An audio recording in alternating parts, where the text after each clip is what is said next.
Oke, sekarang kita akan bahas perbedaan antara interface dan type. Sebenarnya kedua ini hampir sama ya. Memang di awal-awal versi TypeScript ini banyak perbedaan, tapi makin ke sini hampir sama aja. Paling ada sedikit perbedaan di cara penulisannya dan di beberapa fitur. Nah, umumnya interface itu digunakan untuk kelas atau objek, dan type digunakan ketika kita bekerja dengan function. Walaupun sebenarnya bisa dibalik juga ya. Nah, supaya lebih jelas, kita akan coba bahas perbedaannya di sini. Kita coba mulai dari yang pertama, aliases. Nah, ini sebenarnya kita sudah gunakan ya. Di video yang kedua, kita gunakan itu di sini. Di sini kita membuat custom type yang bisa menerima tipe data string atau number. Di video kelima juga ada ya. Di sini kita menggunakan type contact. Ini untuk mendefinisikan struktur data dari return dari function submit contact ini. Kalau untuk interface, kalau nggak salah itu kita gunakan di video keempat, object. Di sini kita menggunakan beberapa interface ya, address dan user. Nah, kembali ke table, aliases itu hanya bisa kita gunakan untuk type. Kalau untuk interface, kita nggak bisa buat aliases. Selanjutnya untuk object. Nah, di sini kita coba review kembali cara membuat tipe data objek di interface dan type. Katakanlah kita punya objek user yang nanti punya property name dan age. Kalau di interface kita tinggal buat seperti ini ya. Interface user, kemudian propertinya name dan age. Kalau di type caranya hampir sama. Ini kita buat type. Yang ini aku coba rubah sedikit namanya ya. T-user. Nah, bedanya di sini harus kita buat sama dengan. Kalau untuk objek type, kita harus menggunakan sama dengan. Kalau untuk interface, kita nggak perlu menggunakan sama dengan. Karena interface itu defaultnya memang objek. Sip. Jadi objek itu bisa kita gunakan untuk interface dan type. Lanjut untuk merge. Nah, untuk merge, di interface, kalau ada dua interface yang sama, itu otomatis digabung atau di merge. Kita coba ya. Katakanlah di sini kita punya interface song. Sini ada song name, string. Kemudian kita punya satu lagi interface yang namanya sama, tapi propertinya aja yang beda. Contohnya di sini artist name. Gak ada error ya. Kalau kita perhatikan di sini, ini apa? Different type. Oh, ini di file yang kelima. Kita coba tutup dulu. Nah, yang ini nggak ada error ya. Walaupun kita punya dua interface yang sama. Ini otomatis digabung. Kita coba buktikan. Contohnya di sini aku buat variabel my song. Ini kita buat tipe datanya song. Nah, sekarang kalau aku tekan Ctrl Enter, nah di sini kita punya dua properti artist name dan song name. Coba buat di sini. Song name. Aman ya, tidak ada error. Tapi hati-hati ya, di sini kalau seandainya kita punya property name yang sama, contohnya di sini kita punya song name juga. Nah, sampai di sini aman-aman aja, kecuali kalau kita buat tipe datanya yang berbeda. Contohnya ini kita buat number. Nah, ini kita langsung dapat error nih. Property song name must be type string. Jadi kita nggak boleh buat properti yang sama, tapi tipe datanya berbeda. Aku coba hapus dulu. Nah, itu untuk interface. Kalau untuk type, kita nggak bisa buat seperti ini. Jadi kalau ini contohnya aku rubah, ini menjadi type. Tambahkan sama dengan di sini. Nah, kita langsung dapat error ini. Duplicate identifier song. Jadi kita nggak bisa membuat dua tipe data yang namanya sama. Kalau di interface kan itu otomatis di merge, kalau di type nggak bisa. Nah, itu kelemahannya di type ya. Aku coba kembalikan ke semula. Sip, itu untuk merge. Nah, sekarang untuk intersection dan union. Nah, ini sebenarnya kebalikan dari merge ya. Untuk merge itu otomatis ya kalau namanya sama. Nah, kalau untuk type kita gunakan intersection atau union untuk menggabung beberapa type. Sebagai contoh, di sini kita punya dua type A dan type B ya. Ini type A dan type B. Kita coba gabung. Cara yang pertama intersection ya. Cara yang kedua union. Kita akan bahas nanti apa perbedaannya. Kita coba yang pertama intersection. Di sini aku buat type baru namanya intersection AB.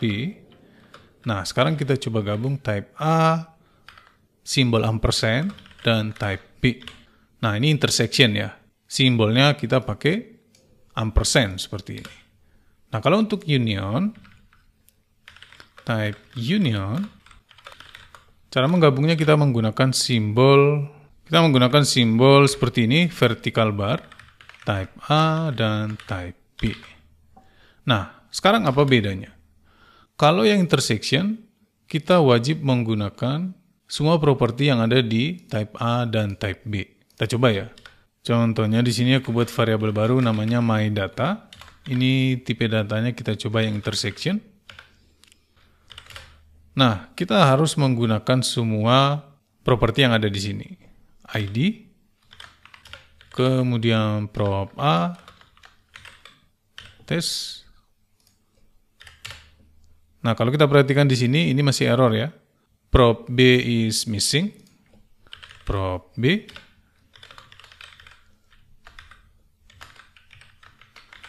Nah, sekarang aman ya. Nah, di sini kita wajib menggunakan properti yang ada di type A dan type B. Terkecuali ada properti yang opsional. Contohnya yang prop B ini aku buat opsional. Nah, yang ini bisa aja kosong. Nggak ada error ya. Sekarang aku coba yang union ya. Coba di sini union. Sekarang aku coba komen yang prop B. Nah, ini sekarang nggak ada error ya. Karena union ini fleksibel. Jadi kita nggak harus mengisi semua properti yang di sini. Sip ya? Itu untuk intersection dan union. Selanjutnya untuk implements. Implement yang di sini maksudnya yang di kelas ya. Ini sebagai contoh kita punya kelas people, kemudian implements. Ini maksudnya blueprint dari kelas ini ya. Jadi kita coba implementasikan blueprint dari contohnya di sini person. Nah, untuk yang person ini kita bisa menggunakan interface. Interface person. Ini kita coba buat name dan age. Nah, sekarang di sini ada error ya. Di sini errornya missing the following properties, name and age. Jadi kita harus implementasikan name dan age-nya. Coba buat di sini name, age. Coba buat konstruktornya name, string, age, number. Sini aku coba isi value-nya. This name sama dengan name, this age sama dengan age. Nah, sampai di sini aman ya, karena kita sudah mengimplementasikan properti yang ada di sini.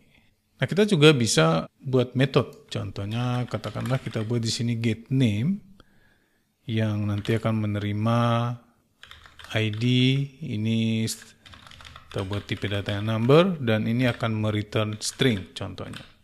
Nah, sekarang kita dapat error yang sama ini dengan yang sebelumnya, get name is missing.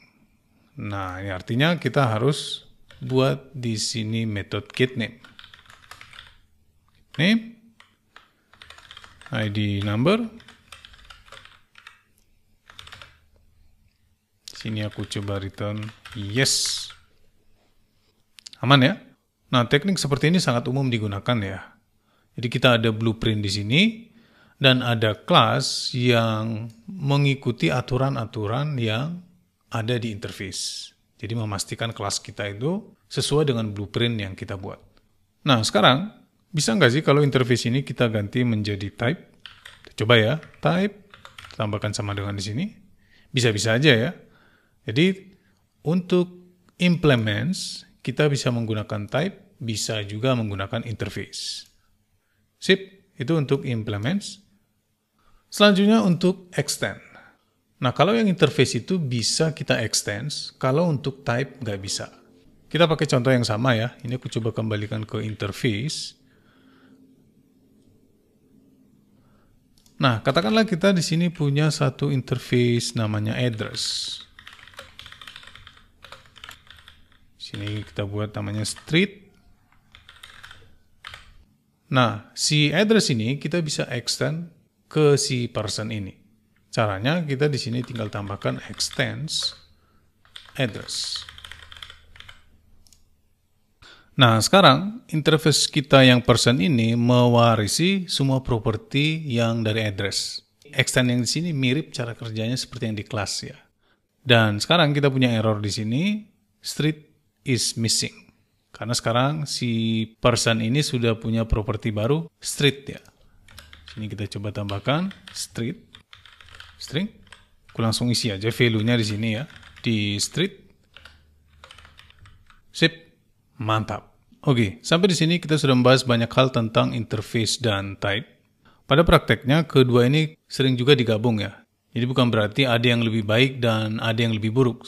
Keduanya ini sebenarnya mirip-mirip, hampir sama, paling ada sedikit perbedaan di fiturnya. Oke, di video selanjutnya kita akan bahas tentang advanced type.